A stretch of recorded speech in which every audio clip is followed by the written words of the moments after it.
2018 жылдың қыркүйек айы Йошико мен Такахиро есімді ағайынды әпкесі мен інісі дәріханаға кіріп, 2 бөтелке медициналық спирт сатып алады. Бұл олардың алғашқы реткі әрекеті емес еді. Осы аптада олар дәріханаға бірнеше рет келіп, әр жолы 2 бөтелкеден спирт сатып алып жүрді. Оларға осыншама спирт не үшін қажет болды? Әрине осылай бір күні дәріхана қызметкері күмәндана бастайды. Мұндай спиртке құмар адамдар дүкенге жиі келе бермейтін. Оған қоса олар фармацевтке жақындаған сәтте үстерінен өлген адамның иісі шығып тұрған.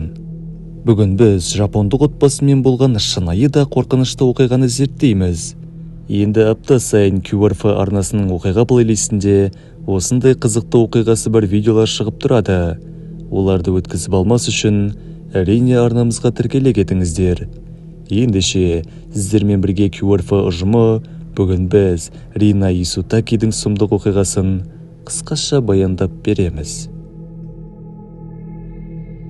Исутаки отбасын шағын деуге келмейтін. Отбасы мүшелері анасы Мичико Исутаки, қыздары Йошико мен Рина және ұлы Такахиро. Олар Англияның көркем Хелмсли қаласындағы шағын үйде бірге тұрды. Бұл отбасы Ұлыбританияға Жапониядан көшіп келген болатын. Себебі Мичико британдыққа тұрмысқа шыққан еді.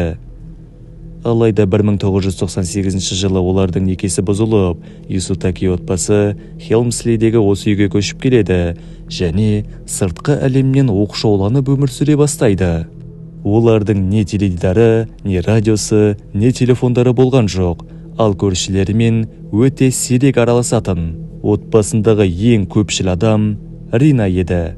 Ол жеке мектепте білім алды және сол жерде танымал еді. 1986 жылы ол Кембридж университетіне оқуға түседі. Университетте Рина ашық жарқын әрі достыққа бейім қыз ретінде танылды. Оның досы мен танысы көп болды, әрі оқу үлгерімі де жаман емес еді. Бірақ Кембриджді бітірген соң, ол отбасылық үйіне қайтып оралып, бұрынғы достарымен қарым-қатынасын бір жола үзді. Содан кейін ол өзінің отбасы сияқты тұйық әрі оқшау адамға айналды. Артық айтқаным емес, қалада да, тіпті оның тұрған ауданында да адамдардың көбі Ринаның бар екенін білмеген. Газеттерде оның дарынды суретші болғаны және бірнеше жұмысын біраз ақшаға сатқандығы туралы жазылған. Бірақ өкінішке орай, мен оның шығармашылығынан бірде-бір мысал таба алмадым. Кембриджді бітіргеннен кейінгі Ринаның өмірі туралы көп нәрсе белгісіз. Белгілісі, оның өмірінде бір өте ауыр әрі жағымсыз жағдай орын алған. Соның салдарынан оның психикалық денсаулығы күрт нашарлап кеткен. Бұған оның отбасы ұстанған тұйық өмір салты себеп болған болуы мүмкін. Бірақ көп адамдар бұл оқиға әлде қайда қорқынышты нәрсемен байланысты деп санайды. 2013 жылы Рина психиатриялық көмек алу үшін дәрігерге жүгінді. Өйткені тіпті өзіне де болып жатқан жағдайлар қалыпты емес сияқты көрінген. Бірақ бұл түпкі мәселенің тек жартысы ғана еді. Ал қатты көңіл күйдің ауытқуларынан зардап шегіп, дәрігерге кейде отбасы мүшелеріне шабуыл жасауға қорқатынын айтқан. Кейін ол бірнеше рет консультацияға барып, ақырында Рина оны да тастап кетеді. 2018 жылы Ринаның туған әкесі қайтыс болады. Бұл оқиға Ринаға қатты әсер етіп, оны терең қайғы мен үмітсіздіктің түбіне түсірді. Соның салдарынан Ринаның тәбеті күрт төмендеп, ол тамақты мүлдем жемей қояды, тек ара-арасында су ішетін. Уақыт өте келе Ринаның жағдайы одан әрі нашарлап, төсектен тұрудың өзі қиынға соқты. Бұл жағдай Ринаның отбасын қатты алаңдатты. Бірақ олар оны ауруханаға апарсақ, жағдай бұдан да нашарлап кетуі мүмкін деп қорықты. Олар оны тамақ ішуге көндіруге тырысқанымен, ақырында Ринаның шешімін құрметтеу туралы ойланады. Солай уақыт өте, Рина аштықтан көз жұмды. 18 тамыз күні Ринаның демі таусылады. Ол өз төсегінде жан тапсырды. Мінекей, бұл оқиға бір қатар таңғаларлық жағдайлардың басталуына себеп болды. Ринаның өліміне қарамастан, оның отбасы бұл шындықты қабылдай алмады. Сондықтан ағасы мен әпкесі оның денесін төсектен қозғамай, оны тірі адамдай күтіп баптауды жалғастырады. Психиатрдан кейінгі әңгімесінде оның әпкесі таңғаларлық оқиғамен бөлісті. Сол уақытта ол әлі тыныс алып жатқан сияқты көрінді. Денесі жылы, тіпті тамыр соғысын сезгендей болдық. Ол бізбен аз сөйлескенімен, біз оны көбірек тамақ ішуге және су ішуге көндіруге тырыстық. Қызығы сол, оның түріне қарасақ, тамақ жеп жатқандай көрінеді. Тіпті барынша құштарлықпен. Мұны түсіндіру қиын, бірақ ол физикалық емес, рухани нәрсемен қоректеніп жатқандай еді. Әлде қайда мәнді нәрсемен. Нәтижесінде Ринаның денесі бірнеше апта бойы төсектен түсірілмеді, ал оның отбасы оның тірі екеніне сенуді жалғастырды. Тіпті денесі шіріп, үйдің іші сасып кеткенде де, олар Ринаның тірі екеніне қасарысқаннан сеніп жүре берді. Қыркүйектің соңына қарай дененің шіру процесі шегіне жеткен сияқты. Бұл Ринаның отбасын қандайда бір шара қолдануға мәжбүр етті. Олар жергілікті дәріханаға жиі барып, күмәнді мөлшерде медициналық спирт сатып ала бастады. Көптеген деректерде отбасы Ринаның денесін бальзамдауға тырысқаны айтылғанымен, бұл процестің нақты егжей-тегжейлері белгісіз. Олар дененің сұйықтарын ағызу және олардың орнына консерванттарды енгізу сияқты мұқият әдістерді қолданды ма, әлде хирургиялық спиртті денеге тікелей енгізуге әрекеттенді ма, белгісіз. Бірақ мұндай әрекеттер шын мәнінде Ринаның тірі екеніне сенген адамдар үшін өте оғаш көрінетін сияқты. Бұл жағдай Үндістанда болған осыған ұқсас оқиғаны еске салады. 2021 жылы Вимблэш есімді ер адам өзінің үйінде қайтыс болады. Бірақ оның отбасы бұл фактіні қабылдай алмады. Олар оның денесін үйде сақтап, оны тек комада жатыр деп санады. Ақыры дене шіри бастаған кезде олар тұрмыстық тазалау құралдарын пайдаланып, денені тазалауға кірісті. Бұл өлімнің ащы шындығына өзіндік ерекше реакциялардың бірі. Химиялық заттар Вимблэштің терісіндегі бактериялардың өсуін тоқтатып, шіру процесін баяулатты. Сондықтан көршілері ешқандай жағымсыз иіс сезбеген. Бұл жағдай 1,5 жылға созылып, ақырында шындық ашылады. Вимблэштің денесі табылғанда терісі қарайып, өзі ішінара мумиялану процесінде еді. Мүмкін Ринаның отбасы да осыған ұқсас әдісті қолданған шығар.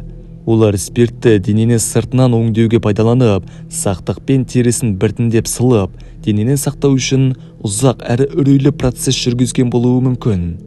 Мұндай әрекеттер отбасының шындықты қабылдауын қиындатып, оларды қайғылы иллюзияның тұзағында ұстаған сияқты. Қалай болғанда да, видеоның басында айтқанымдай, Йошико мен Такахиро сатып алған үлкен мөлшердегі медициналық спирт пен олардың өлім иісінің шығып тұруы дәріхана қызметкерлерін күмәндандырды. 25 қыркүйекте Йошико мен Такахиро тағы да 2 бөтелке спирт сатып алу үшін дәріханаға келгенде, оларды фармацевт Эва Уорд қарсы алды. Эва Такахирода бір қызғылт түсті папка бар екенін байқайды, және оның ішіндегі қағазда Ринаның есімі жазылғанын көреді. Эва сол қағазды нұсқап, «Бұл спирт Рина үшін бе?» деп сұрады. Такахиро басын изеп, «Біздің әпкеміз ес-түссіз жатыр» деп жауап берді. Полиция бұл жағдайды қалай білгені жайлы 2 түрлі нұсқа бар. Көптеген жаңалықтарда дәл сол фармацевт полицияға қоңырау шалып, оларға ескерткені айтылған. Алайда басқа бір мақалада Юсутакилардың үйінде шатырды жөндеп жатқан құрылысшылар үйден шыққан шіріген дененің иісін сезіп, полиция шақырғаны жазылған. Сол кездегі Ринаның денесі табылған үйдің фотосуреттерінің көпшілігінде құрылыс сатылары көрінеді. Мүмкін бұл 2 оқиға қатар болған шығар. Алдымен шатырды жөндеп жатқан құрылысшылар хабарласады, содан кейін фармацевттер полицияға ескертеді. Қоңыраулардың осындай үйлесімі полицияның үйге баруына жеткілікті себеп болған шығар. Шынымды айтсам, дене бұған дейін табылмады дегенге таңғаламын. Бастапқыда бұл отбасы шалғайдағы оқшау үйде тұрады деп ойладым. Бірақ Google Maps'қа қарасаңыз, олардың жан-жағы көршілерге толы. Айтарлықтай қарбалас көшеде тұрғанын көресіз. Қалай болғанда да 25 қыркүйекте полиция Хелмслидегі Юсутакилардың үйіне барып, жоғарғы қабаттағы жатын бөлмеде Ринаның денесін табады. Ол едендегі матраста жатты. үстіне мойнына дейін көрпе жабылған. Оқиға орнына келген фельдшер оның бірнеше апта бұрын қайтыс болғанын бірден айтты. Қызығы, Ринаның денесі алынып, отбасыға оның қайтыс болғаны туралы айтылса да, олар бұл шындықты қабылдай алмады. Олар Ринаның тірі екеніне бірнеше ай бойы сеніп, ақыры психолог оларды өлдіге сендіре алды. Ринаның денесі соншалықты нашар күйде болғандықтан, сот-медициналық сарапшы өлімнің нақты себебін анықтай алмады. Бірақ денесінде жарақат немесе улану белгілері табылған жоқ. Юсутаки отбасына заңды және лайықты жерлеуге кедергі келтіргені үшін айып тағылды. Алайда іс көп ұзамай тоқтатылып, оны жалғастыру қоғамдық мүддеге сай емес деп танылады. Себебі отбасы сирек кездесетін психикалық ауруға шалдыққан еді. Бұл психикалық бұзылыстың нақты қандай екені еш жерде айтылмаған, бірақ бұл фолия аддюкс деп аталатын сирек кездесетін құбылыс болуы мүмкін. Бұл жағдайда бір адамдағы сенімдер басқа адамдарға беріледі. Нәтижесінде бірнеше адам бір уақытта бірдей иллюзияға бой алдырады. Егер де біздің арнамызды психологтар көретін болса, мен 100% сенімдімін, олар жоқ секілді. Менде бұл туралы білетіндеріңізді пікір алаңына жазып кетсеңіздер екен деймін. Психологияға қатысым жоқ болғандықтан, ғаламтор тілімен нақты түсіндіре алмай отырмын. Сонымен істі ақырында тоқтатып, ең таңғаларлығы отбасын босатып жібереді, және олар өздерінің оқшауланған өміріне қайта оралуға мүмкіндік алды. Қазір сіз осы видеоны көріп отырған уақытта олар үйлерінде отыр, ал үйдің ішінде не болып жатқанын бір Құдай біледі. Адамдардың қайтыс болған туыстарымен немесе көршілерімен бірге өмір сүрген басқа оқиғалары да бар. Қазір бір-екеуіне тоқтала кетсем, мұндай жағдайлар негізінде әлде қайда жиі кездеседі, және де біз ойлағаннан да жиі. Мысалы, дәл осы бүгінгі оқиға орын алған Ұлыбританияда соңғы жылдары бірнеше осындай жағдайлар тіркелді. 2014 жылы тағы бір оқшауланған отбасы 59 жастағы Тимоти Браун мен оның 94 жастағы әкесі Кеннет Стаффордтағы шағын үйде тұрды. Бір күні Кеннет құлап, әрең дегенде қонақ бөлмедегі креслоға жетіп отырды да, сол жерде жан тапсырды.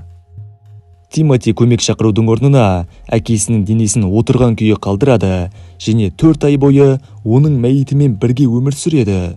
Бұл тек көршісі Тимотиді тексеруге келгенде және креслода отырған Кеннеттің сүйекке айналған қалдықтарын байқаған кезде ғана анықталды. Тимоти осы уақытқа дейін әкесінің тірі екеніне сенген. Шамасы, ол шындықпен бетпе-бет келуге қиналып, әрі қарай не істеу керектігін білмеген сияқты. Тағы бір оқиға 2011 жылы болды. 29 жастағы Кристофер Блэкберн өзінің әкесінің денесін 5 ай бойы төсекте сақтаған. Ол тіпті өзінің 10 жастағы қызына атаң ұйықтап жатыр деп айтқан. Көршілері әкесі туралы сұрағанда, Кристофер ол жақсы деп жауап беріп жүреді. Бірақ оның әкесін 5 ай бойы ешкім көрмегендіктен, көршілері күмәнданып, полиция шақырады. Бұл жағдайда Кристофер мұны тек әкесінің жәрдемақысын алу үшін жасаған сияқты.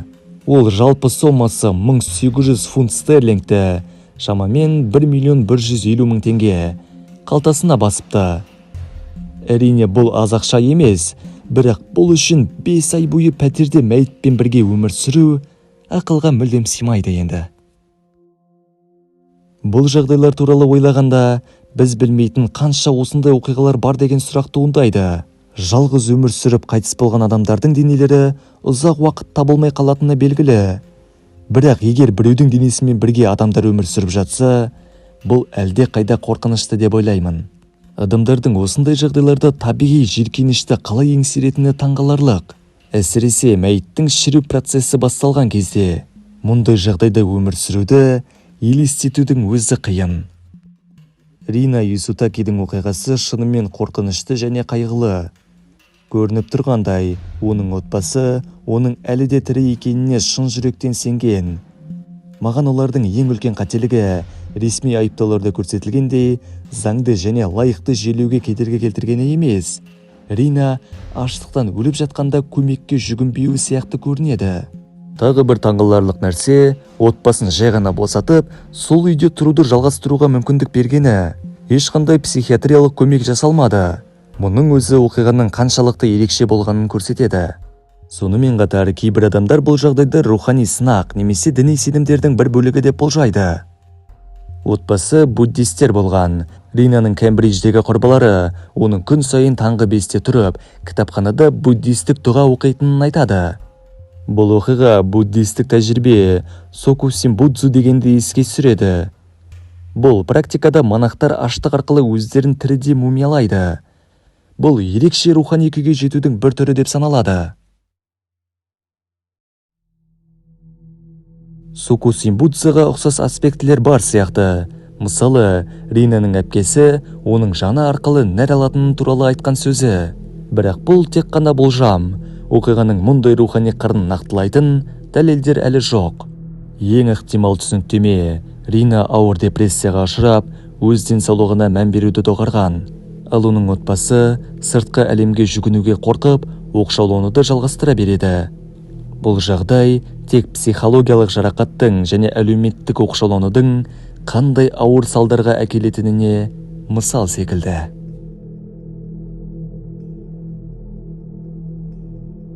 Осымен достар, видеомыз аяқталды. Әрине, видеоны аса лайк басып арнамызға тіркеле кетіңіздер.